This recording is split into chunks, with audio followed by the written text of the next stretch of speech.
Welcome to our second Fostering Care panel conversation, Perspective from Indigenous Youth on Child Welfare. My name is Veronica Krupnick, and I'm the Mentorship, Advocacy, and Peer Support Program Coordinator at CASA First, and I will be your host for today's conversation. I'm so honored to have the opportunity to organize, collaborate, and host this panel series, and to be joined on this project by 11 of my fellow lived experience advocates and leaders from across the country. Each of these hardworking individuals are working daily to transform the child welfare system to better serve children and families. The intention of this project is to bring awareness, empathy, and compassion back to the humans whose lives have been impacted by the child welfare system. This collaborative project is based on the human experiences, the stories, and the heart of each of our panelists. Not only did we come together for a project, but we came together as community to share part of our collective story. We hope that what we have to share with you today will resonate and support you in your own life and work, and hopefully begin conversation in your own organizations and communities around these very important and urgent topics. With that being said, I would like to pause to say that as we share our truths, there may be emotionally triggering or difficult experiences to hear.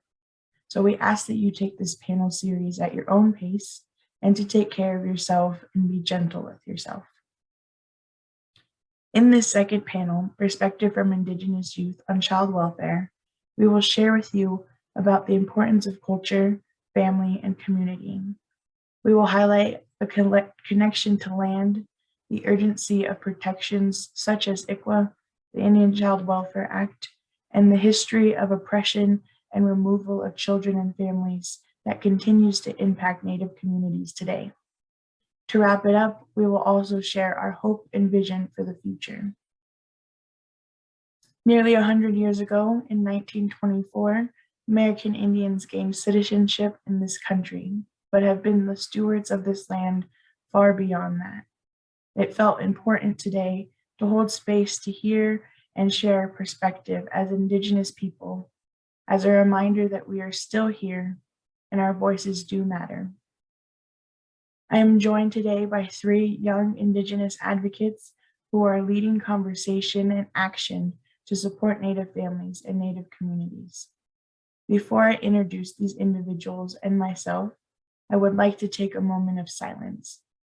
As we enter into a conversation centered specifically on Native children, it only feels right that we stop to acknowledge and honor the children who were forcibly removed from their homes and their families and placed in the Indian boarding schools, and the countless number of those children who did not return home. So please join me in a moment of silence.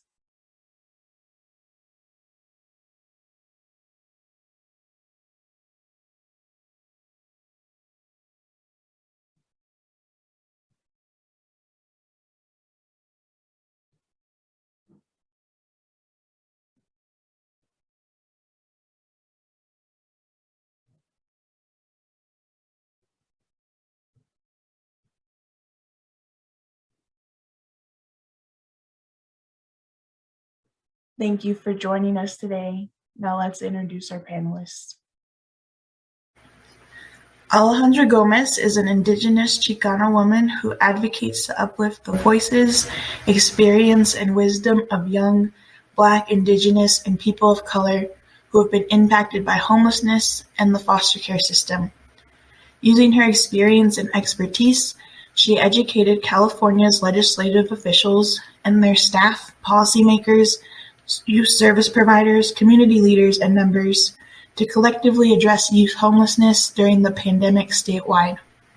Serving with the National Foster Youth Institute, Native Youth Academy, and California Coalition for Youth empowered her to develop her Indigenous leadership skills as a change agent to build the better world she hopes to see in her own lifetime. Christina Kalsokis is a member of the Yakama Nation from Washington State. Christina is a freshman attending the University of Idaho, studying business and American Indian studies. She is passionate passionate about cultural preservation, climate justice, and combating the missing and murdered Indigenous peoples epidemic. Wyatt Wilson was raised in Flagstaff, Arizona, and has spent much of his formative years in his hometown of Shanto, Arizona. He currently attends Fort Lewis College as a pre-law student, majoring in political science with a minor in Native American and Indigenous studies. After completing his undergraduate studies, Wyatt plans on pursuing law school with the intent of focusing on tribal advocacy and environmental policy. He is passionate about land stewardship, youth advocacy, civic engagement, and a plethora of Indigenous social issues. One day, Wyatt hopes to return to his hometown to launch a career in local tribal governance. Veronica Krupnick is a local, state, and national young leader within child welfare and serves as the program coordinator for the Mentorship, Advocacy, and Peer Support program at Casa First. Veronica is also a community facilitator for youth programming with Tewa United, is a member of the National Foster Youth and Alumni Policy Council, a sitting member on the New Mexico Partners, as well as the Child Welfare and Racial Equity Collaborative. As of this year, Veronica is also a Building Indigenous Communities of Hope Fellow through the Center for Native American Youth at the Aspen Institute, and was recognized within her state as a change maker for 2022. Veronica aspires to be a role model as well as a supportive and positive adult for other children, youth, and young adults in the child welfare system and communities of color.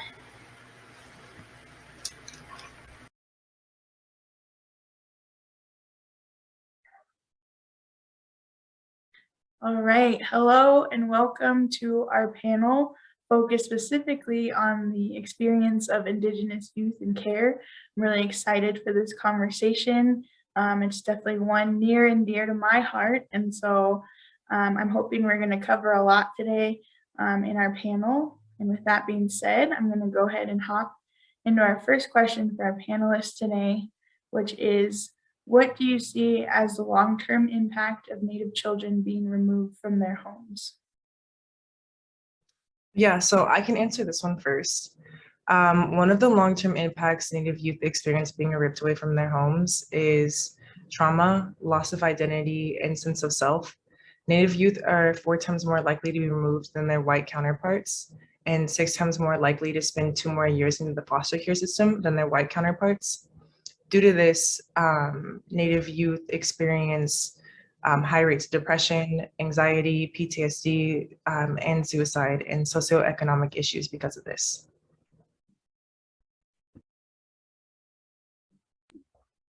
Yeah, I can go ahead and answer next. When I first read this question, I immediately thought about it from an environmental justice perspective, and more specifically about the notion of concentric ecology, which is the belief and practice that we as Indigenous peoples are akin to our ecosystems. So then the question becomes, how can our children, our families, our communities thrive while our land and waterways are under attack? The exploitation of our communities is also mirrored in our environment and the ecosystems that surround us.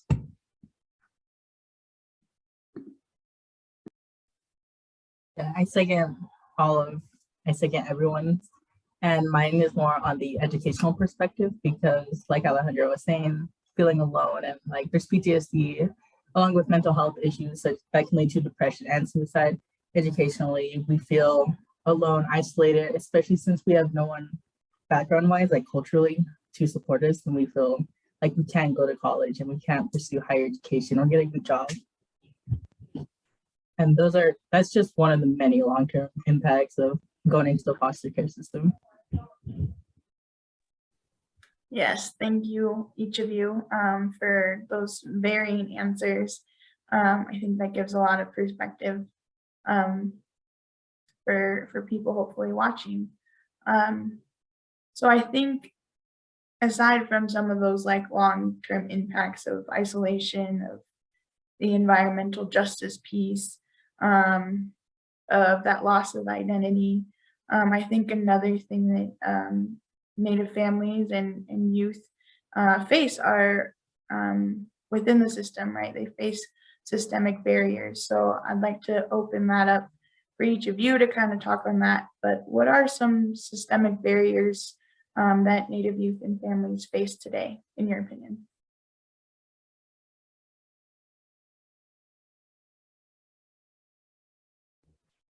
Yeah, so some systemic barriers that Native youth experience is Native children are 3 times more likely to be referred to Child Protective Services than their white counterparts.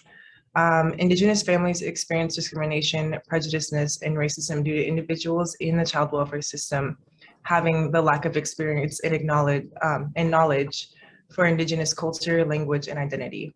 I found this quote that really spoke dear to me that made sense to what it's like to be an Indigenous person in the child welfare system when it's predominantly white. And it's by Mulzer. I don't know if I'm pronouncing that right. But in their quote, they say, when that power, not just the power to determine a child's fate, but the power to even speak on one's own opinion on the matter is distributed away from poor families and children of color and given to a group of middle class white volunteers, the racial bias system and the structural racism is not clearly visible, but is actually given a seat at the table for all to see. And I think that speaks clearly to how it is for Indigenous youth that are in the child welfare system, is that not having representation and not having people that understand what it's like to be Indigenous or have the background of that knowledge, it just speaks to ignorance and the privilege that some others experience. So. Yeah, and I guess my answer, echoing a lot of what Alejandra and Christina said in the last question, I wanted to bring up this piece about like really historical injustices that might go unseen by the system, and more specifically, sort of going back into history and looking at the boarding school era, which in my opinion, and I think is the consensus of a lot of people, that set in a really dangerous precedent of the removal of Indian children from homes, from our communities, and really viewed them as disposable, as less than. And I think it's important to understand that the removal of Indian children from our homes and our communities did not end with the boarding school era, and is very much so perpetuated by the current state of child welfare in this country.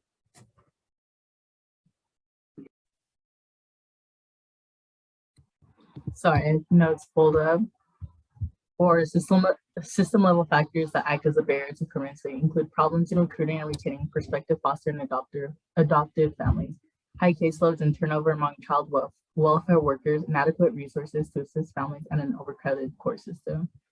Along with that, there's also youth with disabilities, especially with Indigenous youth, because if you look at statistically, there are a lot of Indigenous youth with disabilities, and that there's a range of different disabilities, such even as little as asthma, which isn't really considered a disability, but that can like people transitioning out of the foster care system struggle more because there is lack of support and resources for children with disabilities and with cultural connections. Yeah, great. Thank you. I think the one thing that, well, there's a lot that stood out, right? And this conversation could go on for a long time, and it should. This should only be the start of that conversation. But one thing that really stuck out from your comments was actually from Wyatt. We're talking about setting the precedence of being disposable, right? We get that message as Indigenous folk like all the time. It's not just child welfare, but it's, it's in media, it's in politics, it's in lack of representation across the board, all of these things. So yeah, that language just stuck with me, like disposable, and we see that, and like Wyatt said, it's not just something that was in our history, it's current. And so I'd like to kind of talk a little bit about that, which is, there's a lot that, again, that we're neglecting to talk about, but I'd like to ask each of you, what does the current child welfare system neglect to understand about Native children and families? If I'm able to go first, if that's okay. Personally, I think there's improvements definitely, but overall, systemically, there's no like progress in my opinion. For caseworkers and for the foster care system, especially welfare workers and social workers, they need to understand, as well as psychologists, as Indigenous families, Indigenous children and youth that are in the foster care system or grew up have a different form of generational trauma than the broad perspective of Indigenous people. And psychologists today primarily do not get the understanding that there's intergenerational trauma and it really affects Indigenous people across the globe. Like most of the caseworkers are primarily white and don't understand culturally the imbalance that Indigenous people face. And there's some studies and some research going on right now, if I can find that, about a grant for psychologists and higher education to make understanding generational trauma with Native Americans, like a really important study. I can't find it right now, I apologize. But once I do, I'll leave it in the comments.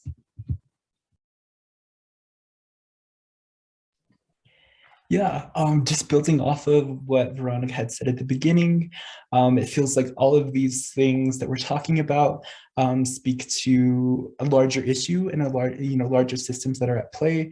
So we can talk about it from an environmental justice perspective. We can talk about it from a foster care system. But I think really what we should be doing is, sort of taking it on from a systemic level.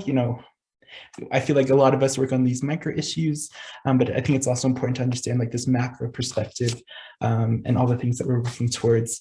And it's unfortunate, specifically in the child welfare system, the astounding rates of suicide and sexual assault and sexual violence that occur in the homes of foster children and adoptive children.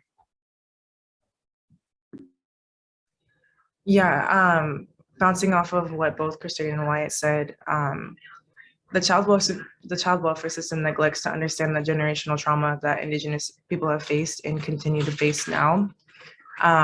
With the connection to the Native American boarding schools, to missing murdered Indigenous women, and to the current ongoing genocide that people are going through on the reservations due to the lack of clean water, resources, and recently like the COVID-19 pandemic. This history of colonial spaces have and still continue to contribute to youth losing their language, their traditions, and their overall culture, much like I'd lost mine myself, much like I experienced myself. Yeah, thanks, Alejandro, for bringing that in. Yeah, all of these issues that we hear about or challenges being faced by the Native community is everything crosses over, and I think that that's really important for people in child welfare to understand that, it's a tax on the land and the water and resources, as Wyatt put, as Alejandra brought in. We have the Indian boarding school history and the missing and murdered Indigenous women. Again, all filtering back down to disposable. I think an important thing to highlight is definitely that connection between the history of forced removal of children in the boarding school era, and now we call it something different, but still very large numbers of youth being taken from their homes. And the other thing too is that precedent that we talked about, it hasn't gone away, right? They've found, thousands of children in the boarding school, discovery process of, and no one's talking about it, right? They only talked about it for the first week and it was in front of everyone's face, and now it's in the background. So I feel like that's a really big connection, and yeah, so I think as Wyatt was talking a little bit about of looking at this as a like from a systems perspective, I think a huge piece of that is representation, right? I know as a advocate within child welfare, I'm often the single Indigenous person in the council, on the panel, in the speech, in the presentation, and there's some weight to that, as I'm sure you all know. So I wanted to talk a little bit about that, of why is Indigenous representation necessary in the child welfare system? I can go ahead and hop in first. Just firstly, like Native representation, no matter what, just like bottom line, matters, and our voices matter, specifically as Native youth, not just the four of us here today on this panel, but Native youth in, you know, so many of these conversations and movements for change.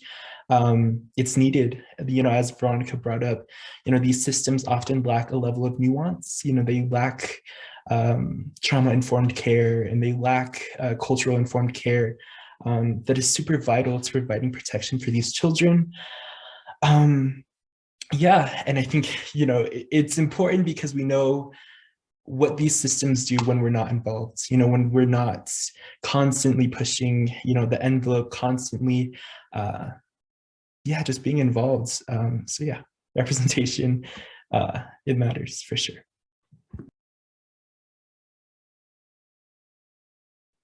Yeah, I would say Native American representation is necessary because Indigenous people, like, we have the knowledge of the experience, the culture, the language, and the tradition.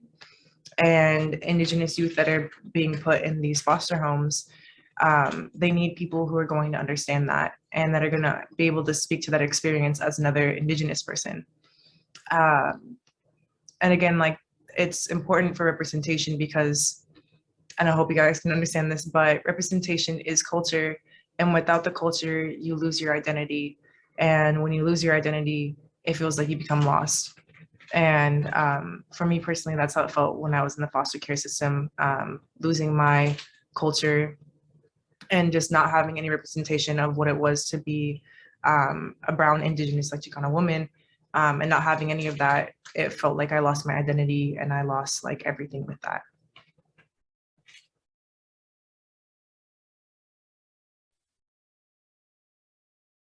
Everyone. And going off of what Alejandra and White has said in the past, I'm reading from the link that I sent you guys. It says, before 1978, approximately 80% of Native American families living on reservations lost at least one child to the foster care system, according to data compiled by the National Indian Child Welfare Association. Additionally, more than 25% of all Native children were removed from the families, with 85% receiving placements outside of their tribes or relatives. And that was even if there was no abuse, there was no issues occurring, Baldwin said. If there were families and fit family members available, these children were still adopted out to white families. The policies continue to negatively impact individuals, families, and tribes by placing them into the custody of white members when tribal members are available. Non-tribal placement and adoption has created identity issues and disconnected feelings, along with negative mental health outcomes.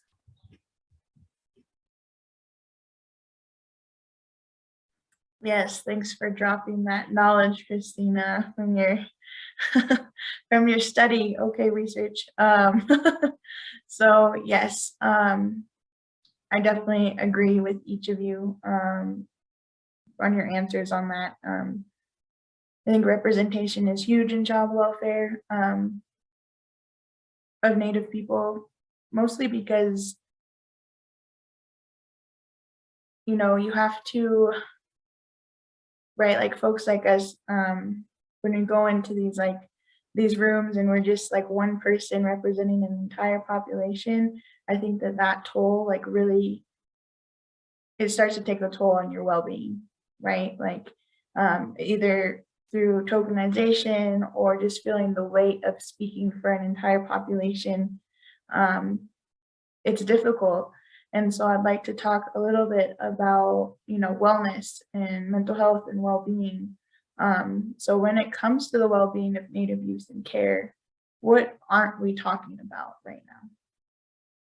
Yeah, so what we're not talking about is the impact of generational trauma and how dismissive people are about it. We do not acknowledge the fact that we're not only dealing with the neighboring boarding schools and the trauma of that, and the removal of the Indigenous people, but also missing murdered Indigenous women and what's currently going on the reservations. We're not acknowledging like the culture and the language, and we're not talking about like how that is, and yeah. Yeah, and just echoing, so much of what everyone has said before. For me, what I think of, what I thought of when this question came up was that, shoot, I'm so sorry, guys. Okay, can we restart? I'm so sorry. No, you're all good. Just keep going. You're good. Ooh, okay, wait. I didn't want to keep looking at my notebook, sorry. If you want, maybe Christina can go and give you a minute. I think. Okay, awesome. Christina? I 100% agree with what Alejandra had said. Another point that I would like to add is the rape and the missing rates of Indigenous children that go through the foster care system and are just lost. Many people say that they got adopted out, they aged out, but primarily those children end up missing and their file reports never get claimed correctly. And that can tie into MMIW and child abuse, as well as the boarding schools. Yeah, and just echoing what a lot of us have said before. I think one thing that the system in particular fails to acknowledge is the intergenerational trauma, but more specifically this fear, this fear of the system, this fear of child welfare, whether that be, child protective services, etc. And really, these Native youth are at the crux of it. They feel like they have to lie to their teachers, to their school staff, to the CPS officers, whatever it might be. I think another thing that's super devastating is that when Native youth are removed from their homes, it often just stops there. They're removed because of alcoholism, substance abuse, whether that be from a parent or the legal guardian, and that's where it stops. It doesn't go any further to help these systems or to help these families better themselves so they can better take care of their children. And it's just like removal, like taking these children away, and it just stops there.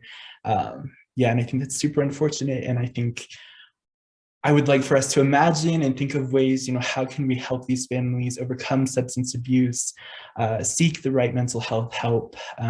Yeah, so many things that we've all said. Thank you for those thoughtful answers. Yeah, I think just based on what everyone said and what was brought up for me was,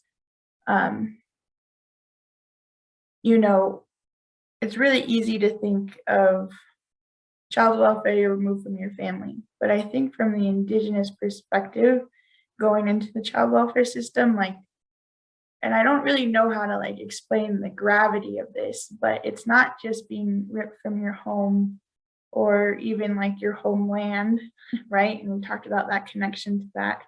But it's also all of a sudden, your classroom looks different, your teacher's different, the mailman looks different. I don't know how quite to explain, but it almost feels like you get dropped on an island. No one around here looks like me or can relate to me. So I feel like you have the initial trauma of just entering the system, and you have the additional of that isolation, right? Culture isolation. And feel free to hop in. I'm kind of free forming at this point now. But I think another thing that we don't talk about enough when it comes to the well-being of youth in care is the lateral violence that youth in care experience when they decide to reconnect. So I'm just wondering if anyone had any thoughts on that. Yeah, so I would say, at least from my experience reconnecting, I believe that a lot of people would have the idea of you're reconnecting, oh, it's so fun, there's daisies, like, but reconnecting is actually very, from my experience, it was very painful because you're acknowledging what you have been deprived of. And you're not only acknowledging what you've been deprived of, but you're acknowledging what like your ancestors and like what your family has been deprived of and what they've gone through. I definitely know reconnecting back to my family and just reconnecting back to my culture and my language and everything around that, it was hard, and it still continues to be hard because sometimes you might not feel like you're native enough, or you might not feel like you fit in, and it's because like there's this part of you that feels like, at least for me, it felt like I was maybe too white, but I wasn't white enough for like being with like white people, but I wasn't native enough to be with other Indigenous people and other Mexican people as well. And so just from my perspective, it was not only did I have to go through the trauma of the foster care system, but I had to really open up another wound of being deprived of something that was rightfully mine. Yeah, thank you, Alejandra, for being that super vulnerable answer. From my perspective, I think I'm fortunate and blessed enough to say that I've maintained a connection to my family and to my people. I can speak my language. I go to ceremony often, and I understand, in a lot of ways that's a privilege. And I think something that's really gut-wrenching when it comes to this topic of reconnecting is that, yeah, like it was taken, like it was ripped. These children had no control, and not only are they compounded by the traumas of the child's welfare, but now it's this added layer of feeling lost, and like Veronica brought up this sort of yearning for something that is rightfully yours, and oftentimes it's unattainable, and I'm so super grateful and super happy, with a lot of language revitalization programs that are, popping up in all of our communities, primarily our urban communities. So yeah, I think there's just a lot of hope, but there's definitely a lot of hurt there as well.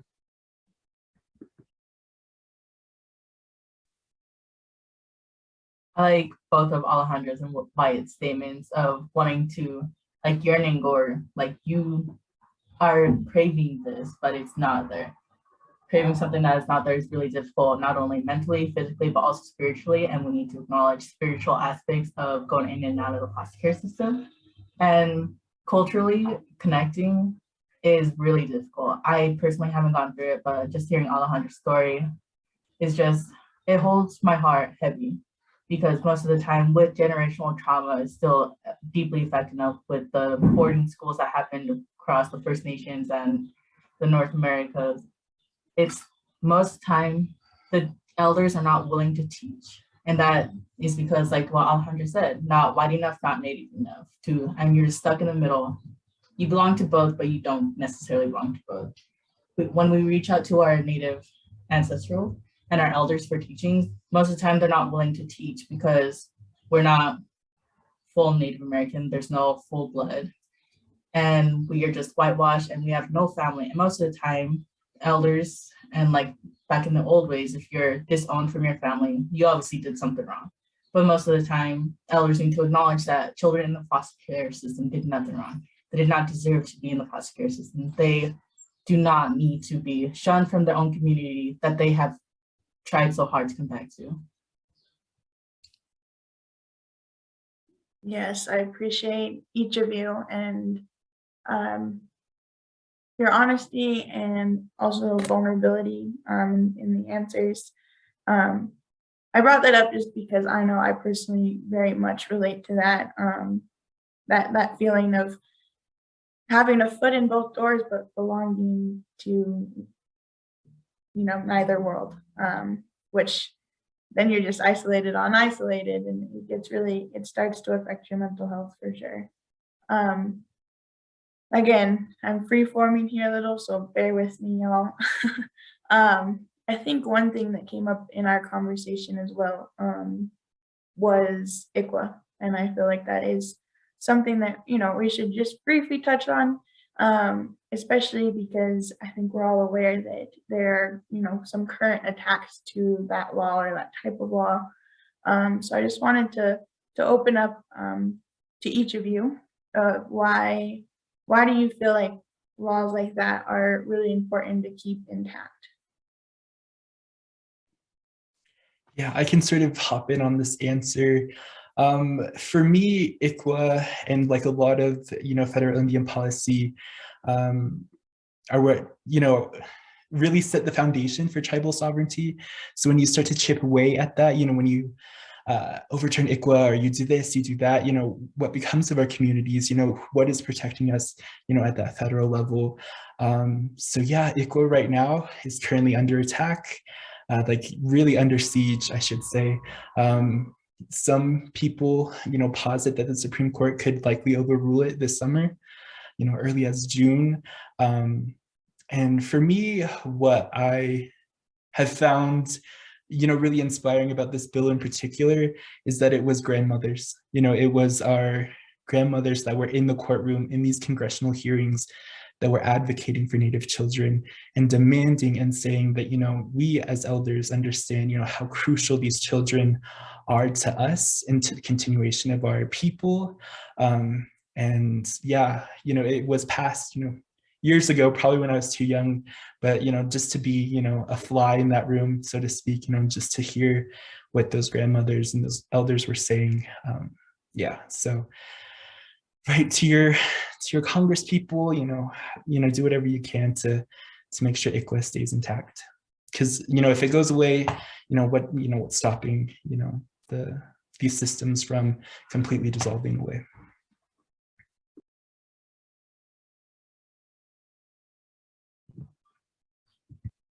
So in short, basically, it was the federal law that governs the removal of out-of-home placement of American Indian children who are within a state's custody.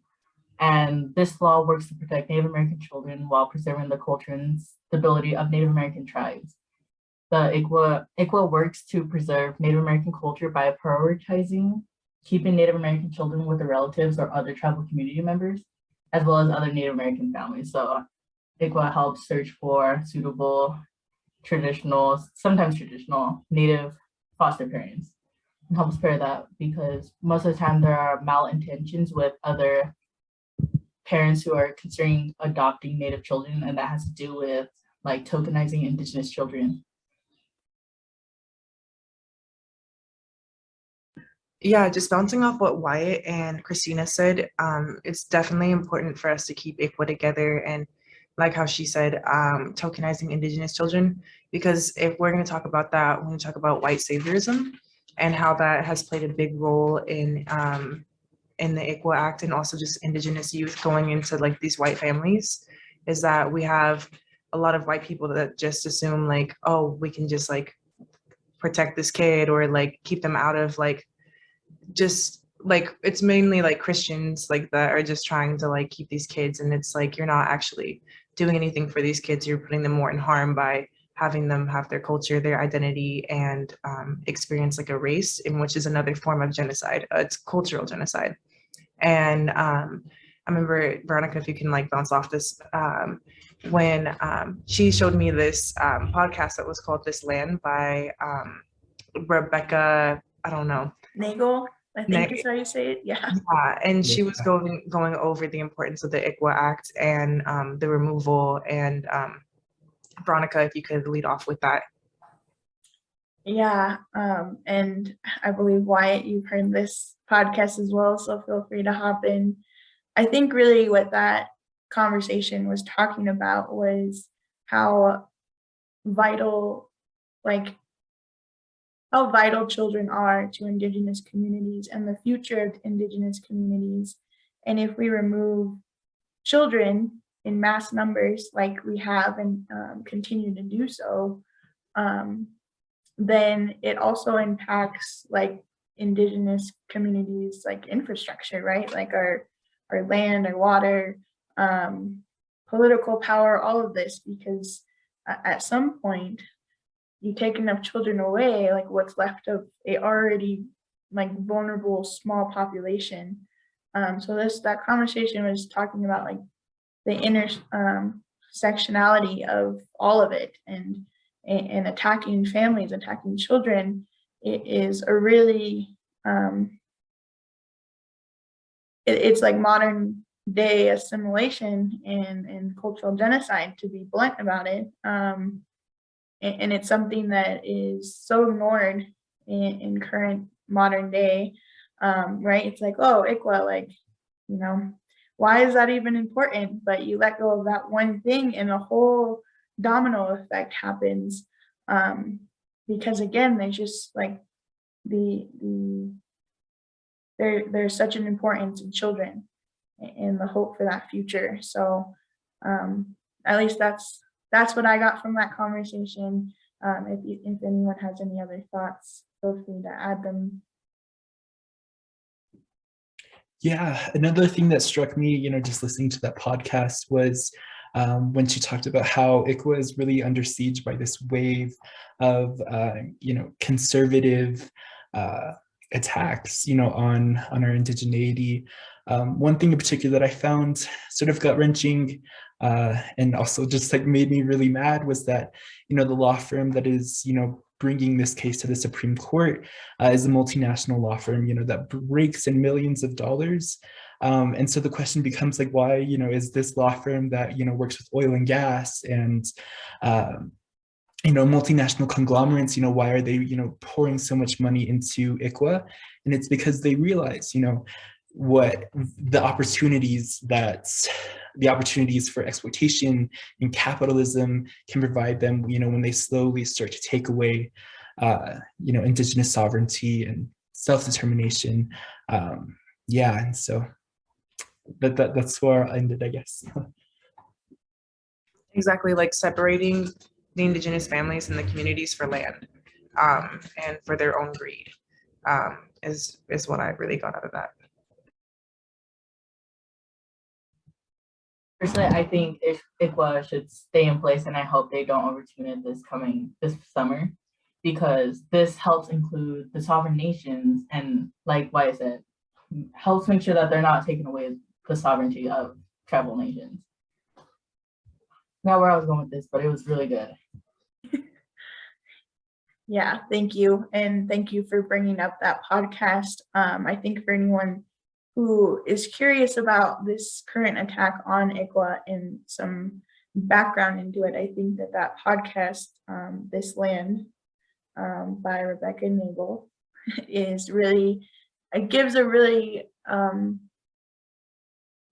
really expansive explanation of what's currently happening and why it's important that ICWA stays in place, which I feel like we all see that as Native people, but I feel like other people who are not Indigenous and are hoping to be allies to this community really do take the time to look into that, because it is a huge thing.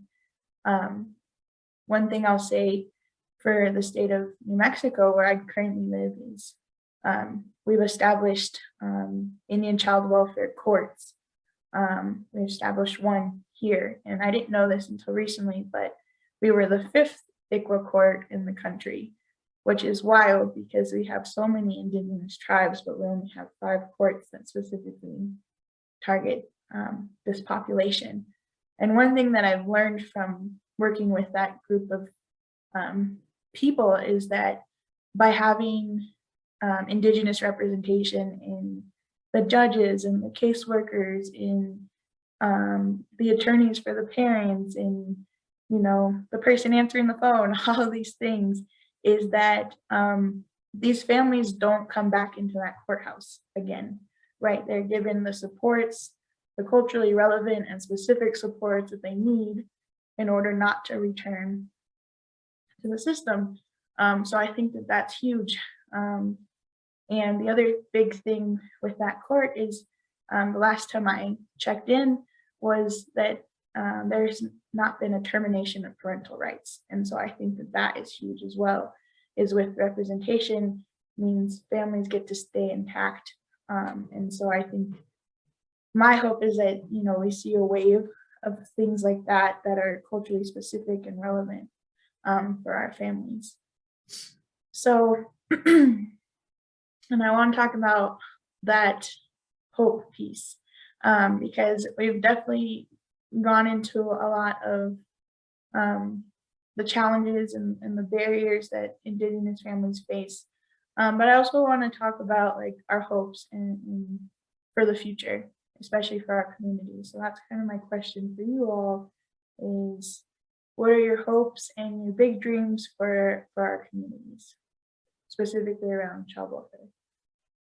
Yeah, so for me, it would be youth having mentorship roles and just having a village of just community and support that all youth deserve and need.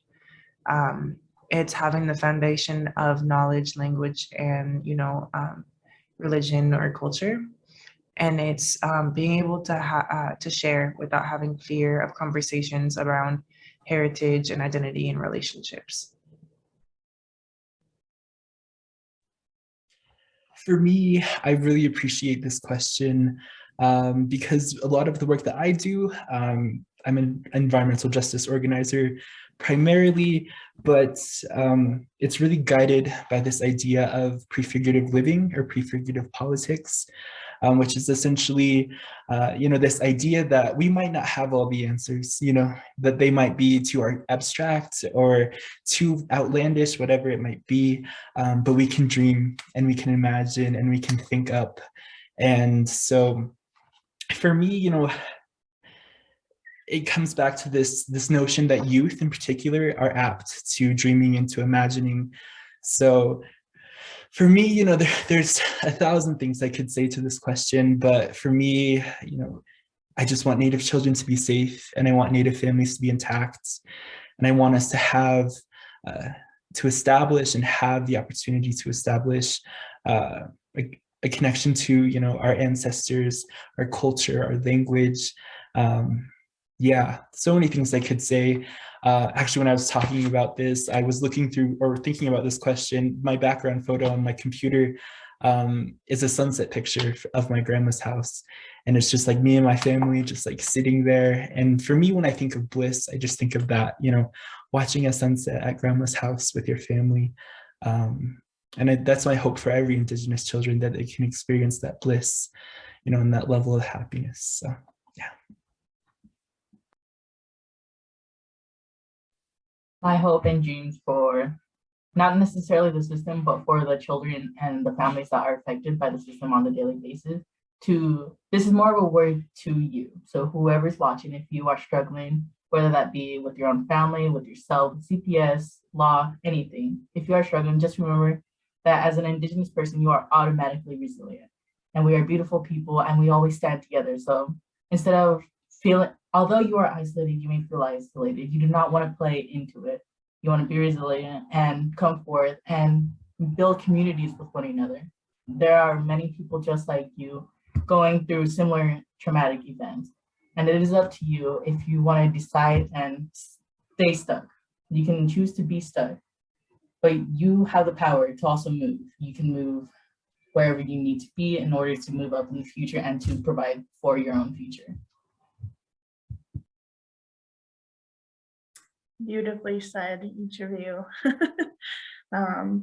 Yes, I really love that answer. Yes, automatically, you are resilient. We've already gone through so much, whether as a community, and we're still here. And so I think that would be my hope for the future, is that people finally see us, right? And also that we see ourselves, like, look at everything we've endured and we're still here. That's strength and that's power. And I just really hope that from, this conversation, that people watching can either, maybe this motivates some learning and growth. Maybe this ignites, fire to take action as a young Indigenous person.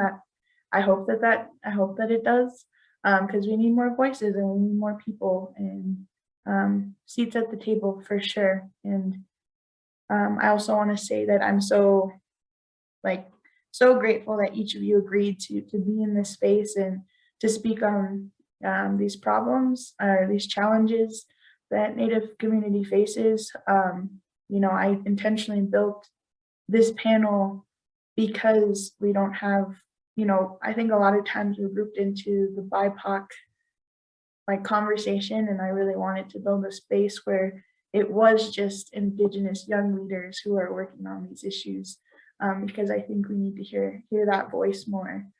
So I'm very grateful to each of you for joining me today and talking about this. And like I said, I hope that this is just the beginning of a conversation, and I hope to hear more. So with that, I'll say thank you. Thank you for tuning in and listening to our second panel conversation, Perspective from Indigenous Youth on Child Welfare. I hope something from this panel resonated with you and will be something that you take in your own work, in your own life, or that you even found an experience that you related to. I'd like to say a huge thank you to Wyatt, Christina, and Alejandra for holding the space with me, for going into this conversation, and for sharing their truths with us. I'd also like to say a big thank you to Casa First, my home organization, for supporting this project, as well as always supporting myself in making my goals and dreams a reality. I'd like to add that our next conversation airs on June 6th, Monday, June 6th, and it'll be focused on the foster care to prison pipeline, and I truly hope that you can join us. If you haven't already, I would encourage you to follow us on social media to make sure you stay up to date with the panels, the panelists, and other things that Casa First is doing. On Facebook, you can find us at Casa First. On Instagram, you can find us at Casa_First_, as well as visit our website at www.casafirst.org. Again, thank you so much for being here, and I hope that you're able to join our other conversations. Thank you.